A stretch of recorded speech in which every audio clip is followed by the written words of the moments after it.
Yogi Loves. So today, I think is day 20. About 4 times in the recording of this, I haven't known like which one we're on, and the posting has been odd. So you know, if you do math and I did bad math and I owe you a class or I gave you an extra, like whatever, just let me know. Let me know. Child's pose. Yeah, I did such bad math that at my new job, the overtime pay was like cataloged in a way that did not make inherent sense to me. So like went to leadership and was like, oh, I think my paycheck's wrong. And then they had to show me common sense. It's just gonna happen sometimes. Okay, we're in child's pose. So that's what I'm saying. Maybe I messed all the things up. Okay. Breathe.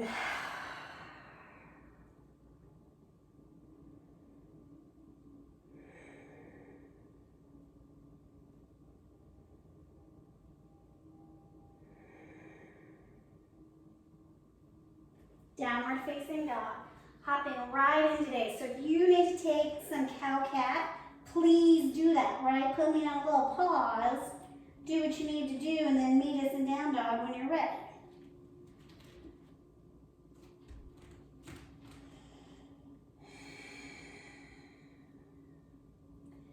All right, press the finger pads into the mat. Bend your knees, press up onto your toes, hop halfway. And then hop back. Again, look at the hands, hop halfway, and then hop back.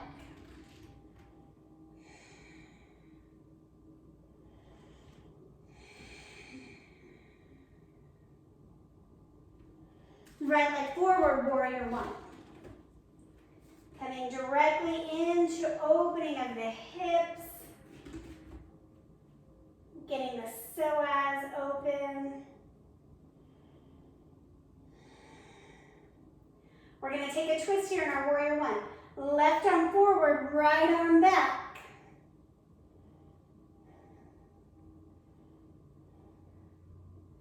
Back to warrior one arms. Come down, down dog. Left leg forward, warrior one. Really branching out and away from my training of like so many chaturanga, up dog, down dog, so many of that is just so not good for so many people's shoulders. Right? When we know better, we do better. Taking our twist here, right arm forward, left arm back.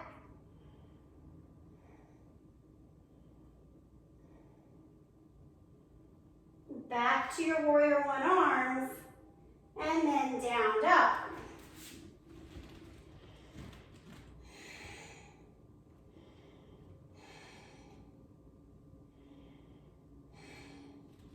Feet halfway up your mat, halfway lift, hands rest wherever you want. Shoulder blades are squeezing together. Let me say that another way. Squeeze your shoulder blades together. Ragdoll.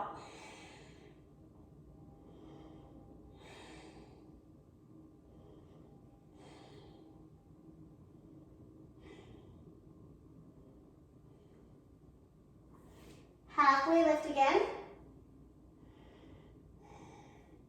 Left hand to the ground. Bend the right knee, straighten the left, twist.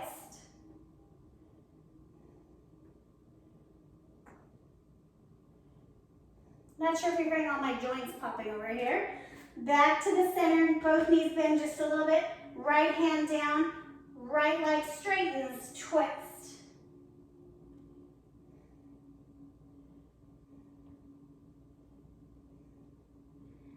Both knees bend, take a fold.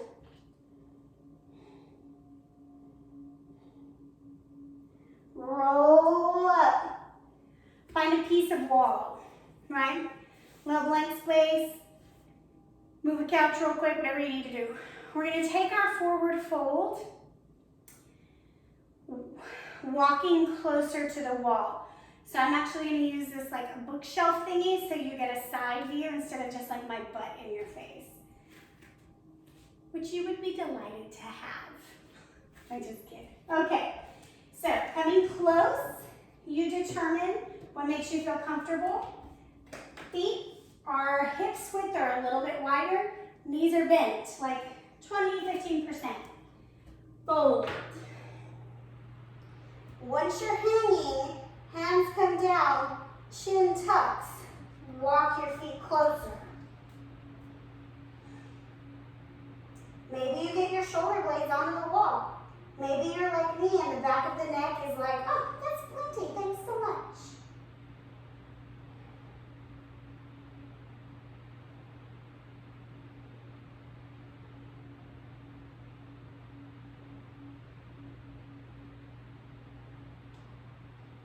Slowly roll up. If you need to step away to be able to roll up, do that. We're going to take that a couple more times, okay? For a lot of us, the forward fold is an issue in the low back and the pelvis, right? We're not mobile here. But for like the other segment of the population, we're not mobile here, upper back, middle back.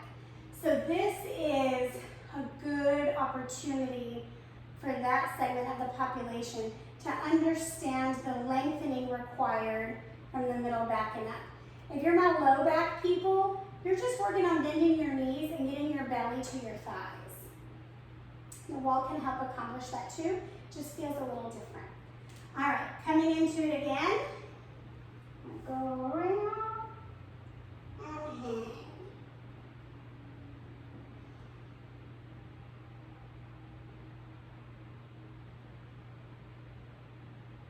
Weight of your body is more in the toes than the heels.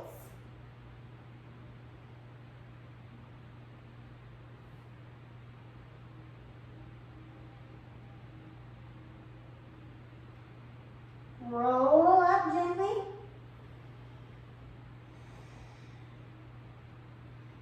We're going to do one more of those. So you're just really allowing the wall to provide support. So you can kind of squeeze together. It's almost as if I was there in class and I was helping push you down and closer together.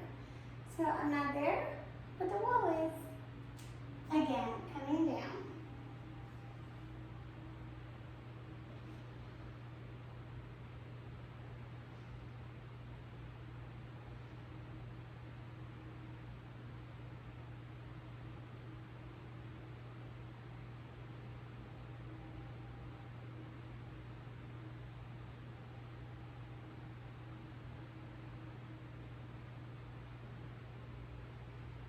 Rise up. Good work. Whew. So also for those of us who have thyroid issues, coming against the wall like that and doing that tucking in is very similar to coming into shoulder stand. So if you've done any videos with me when I do shoulder stand, you know it's like an act of Congress to get my butt over my head. So anyways, it's a very gentle way to get that same motion that's supposed to help stimulate the thyroid and support it in its efforts. All right, now we're going to use the wall for a different purpose. I'm going to come towards this wall because that cannot support me. And we're going to work on some handstands. Woo! Okay, rule of handstands. Arms are overhead. Shoulders are plugging in. Lower belly's pulling, instead of here, up and in. Okay? So, this is like, my hands are on the ceiling. Let's pretend they're on the floor. Little buoyancy in the elbows, okay? Don't lock them out. Let's try it. Hands come to the ground. We're just going to take some wild, crazy lady kicks right now and see what happens. Maybe we're untucking our shirt too. So just kick, right? I used to at the studio be like, don't kick. But I'm not there for you. I can't see you. I can't run over and help. So it's okay. Kick. Try. See what happens. And then once you're up, flex your feet.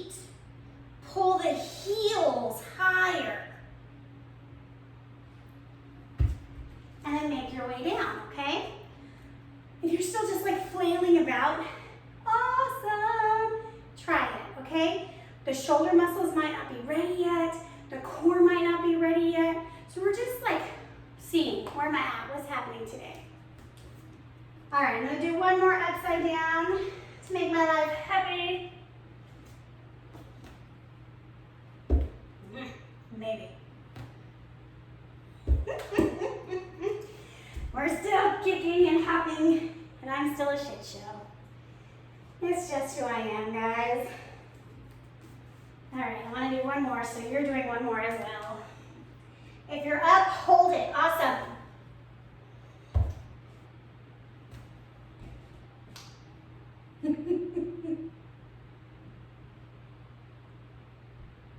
I'm sure all of like the official yogi practitioners like cringe at what's happening here.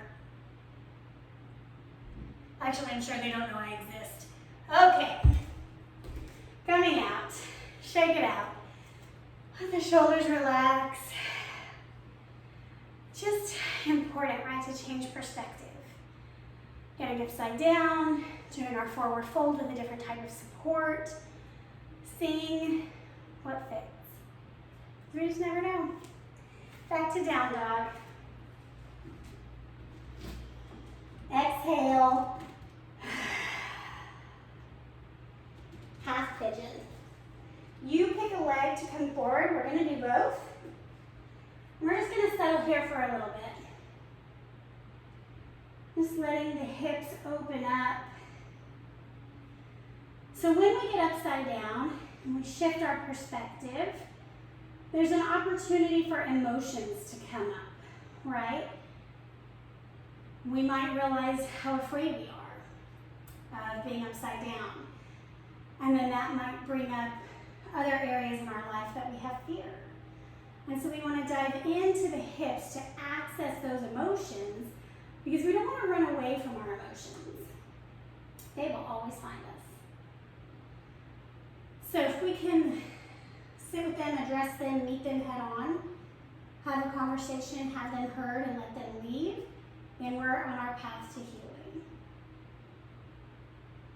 And so much of getting upside down is fear, right? I'm afraid I'm going to fall. I'm afraid I'm going to break my neck. I'm afraid I'm going to die. All of these things. And that fear is representative of the human experience. We live our lives so afraid to lose the ones we love, afraid to not have what we want in our lives, to not have a husband or have children. And those are very real fears. So we just have to sit with them. We just have to address them. You know, I have the privilege of loving a man who lost his wife. And so the fear of losing what he loves has already come to fruition. It's happened. And so how do you live a life that still has space for joy when your greatest fear has happened? You have two choices, right? You either live a life of joy or you don't. You either acknowledge that fear or you run from it and it might find you anyways. Downward facing dog.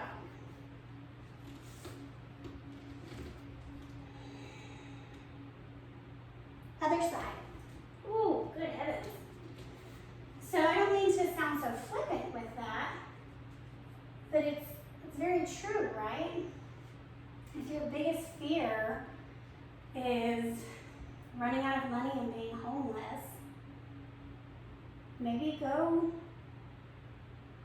hang out at a homeless shelter. Go volunteer and serve. And see the lives of the people who are there. And understand that even though they may not have a life that especially an American population can understand, they still have a life. I don't know. This went from handstands to weird rambling. I should have had coffee. Maybe that would have helped me focus. Probably not.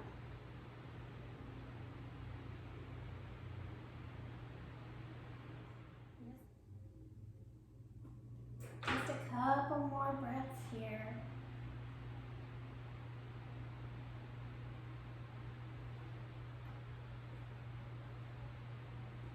Downward facing dog. Last down dog of practice.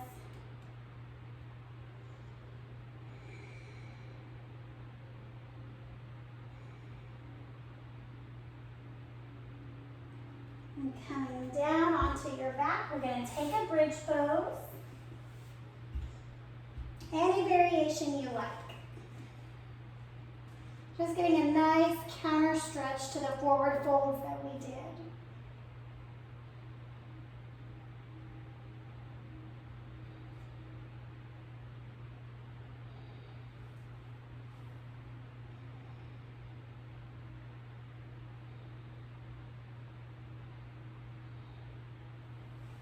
And release. Pausing in Supta Baddha Konasana for just a moment.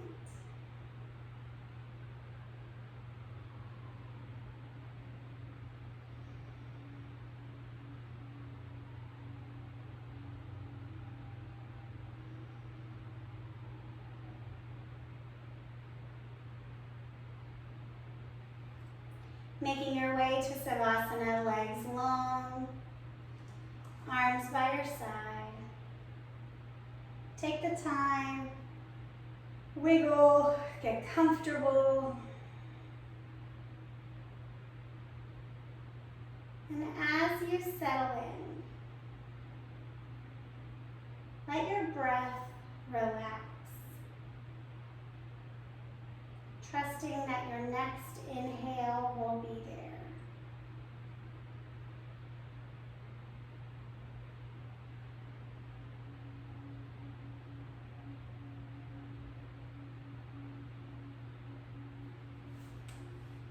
Now, as you're coming into your active rest,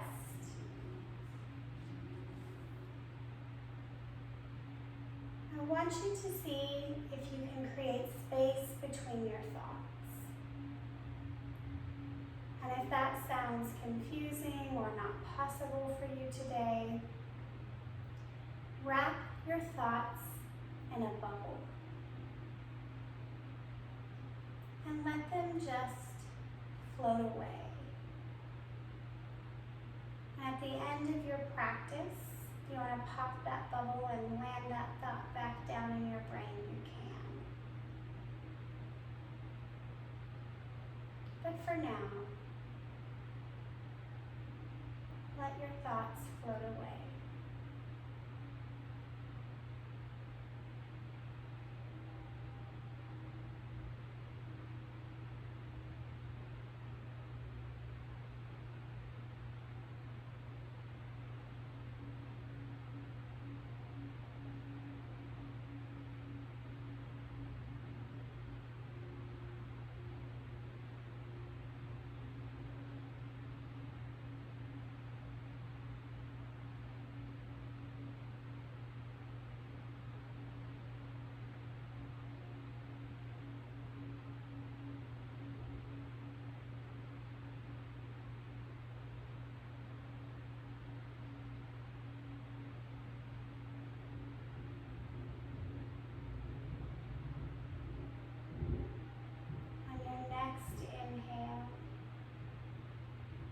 Back to the present moment.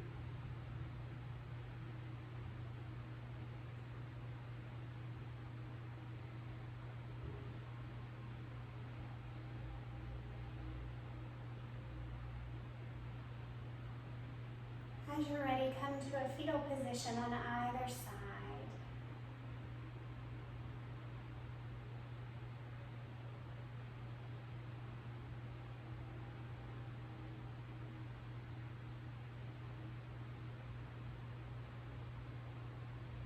Press yourself up to a simple seat.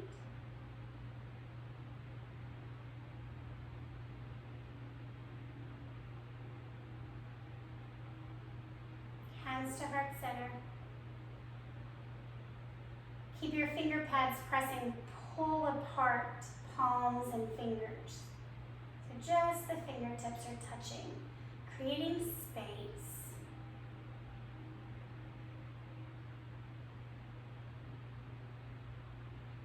Space for any fear,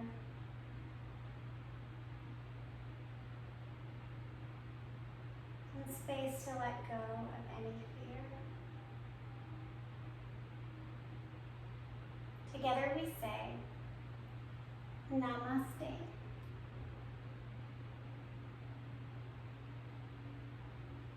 Thank you, yogis. Have a good day.